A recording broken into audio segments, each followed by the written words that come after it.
Okay, so let's proceed with our discussion of thermodynamics. We're going to look at in this video at the enthalpy change of solution. So enthalpy change of solution, there is the enthalpy change when 1 mole of an ionic substance is dissolved in the minimum amount of solvent to ensure no further enthalpy change is observed upon further dilution. So this is when 1 mole of an ionic substance is dissolved in a solvent to ensure that no further enthalpy change is observed upon further dilution. So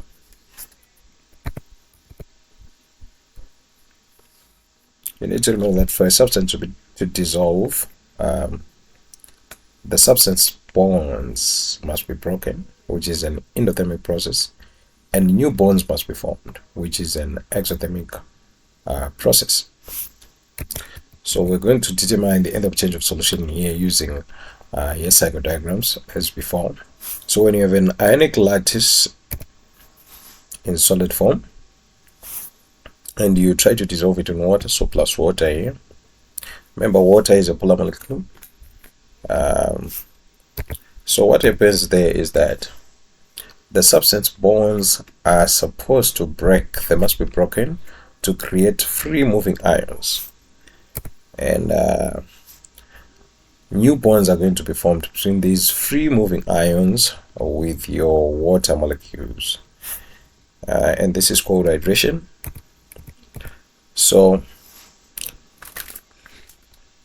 most ionic compounds, they dissolve in polar solvents such as water, and because the positive end, which is hydrogen, is attracted to the negative ions, and the negative end of water, which is oxygen, is attracted to the positive ions. So you can see what's happening here. The negative end here, which is your oxygen, is being attracted to the positive ions, and the positive end, which is your hydrogen there of the water molecule, is being attracted to the negative ions. So this has to happen, and when the water molecule is around the ions, this process is called hydration. So there are bonds, these attractions here form bonds, which of course give you your negative enthalpy. It's an exothermic process, and this process is called hydration. So you have two processes here. The lattice is breaking down and we're forming new bonds here.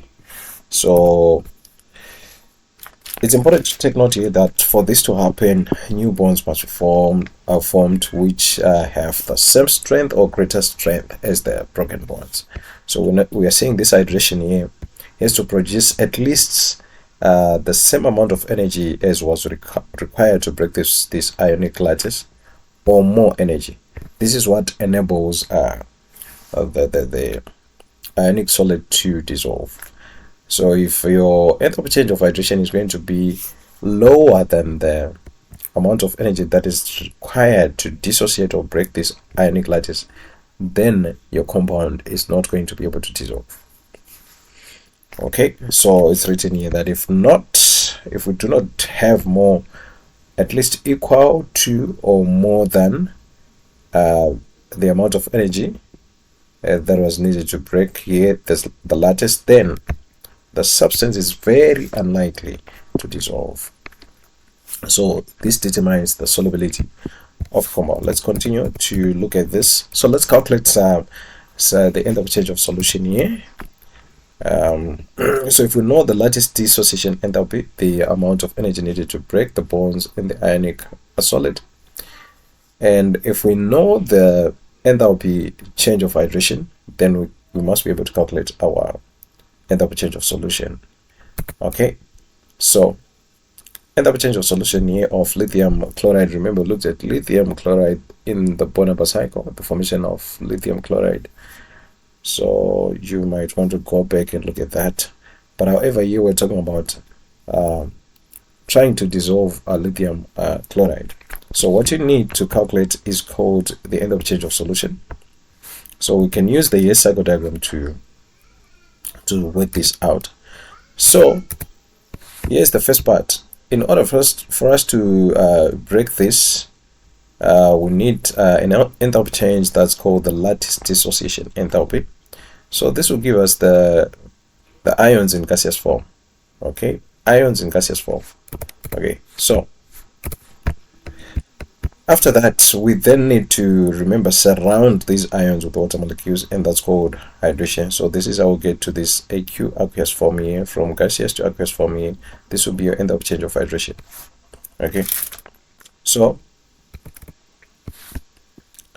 assume that we do the following. We break the lattice into its gaseous ions first. That's called lattice dissociation, and then dissolve the gaseous ions in water. So we are imagining a route that could take us here. Okay, which the energy change in this route is going to be equal to the enthalpy change of solution. So this is what we're trying to do with the cycle diagram here. Okay, so let's look at the enthalpy values. So what would be the lattice enthalpy of the dissociation enthalpy? It would be, you can see it's positive, so endothermic, 846 kilojoules per mole, and we are dissociating one more here of lithium chloride, so we have to keep it at 846. Okay, then when we get to this stage, we are doing hydration of the two ions. So we have hydration of lithium ions and hydration of chloride, the chloride ions here. So for lithium it's -519, for chlorine it's -364. You can see here this one is larger than this, so you might also want to explore what could be the factors that affect the magnitude of hydration enthalpy.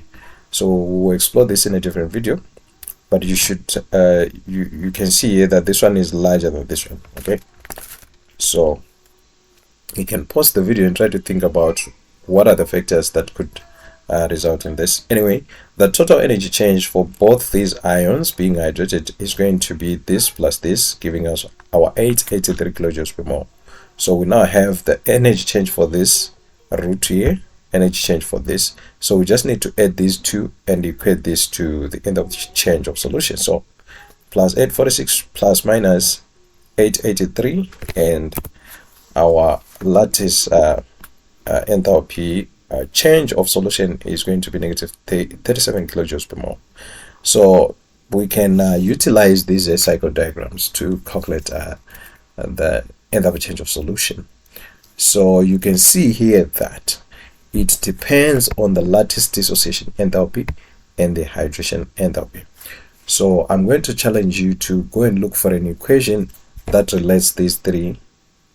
I want you to construct an equation, or rather look for it, which gives you the enthalpy change of solution, associating that with enthalpy change of dissociation and enthalpy change of hydration. So look for an equation that has these three terms: enthalpy change of solution, dissociation, and hydration.